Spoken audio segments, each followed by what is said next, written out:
বরিশালের হিজলা উপজেলায় আধিপত্য বিস্তারকে কেন্দ্র করে একজনকে কুপিয়ে হত্যা করা হয়েছে। কেন করলো এইভাবে, কেন মারলো, কি দোষে এইভাবে মারলো? একটা মানুষ এইভাবে মারতে পারে?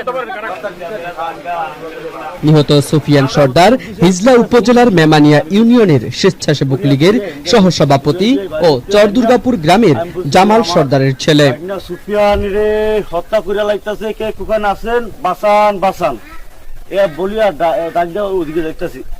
আমি এই আসামিকে ফাঁসি, আমার কোনো টাকা পয়সা নাই, আর টাকা পয়সার দরকারও না। আমি এই ছেলে আমার খুব আদরের ছেলে, পর্বে নির্ভর করি আমি চলছি।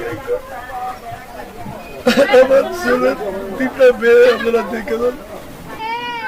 স্থানীয় টেকেরহাট বাজার থেকে বুধবার রাত আনুমানিক 10:30টার সময় আসার পথে সাবেক ইউপি সদস্য মাইনুল মাতব্বরের বাড়ির সামনে 25 থেকে 30 জনের একটি দুর্বৃত্ত দল এ ঘটনা ঘটিয়েছে।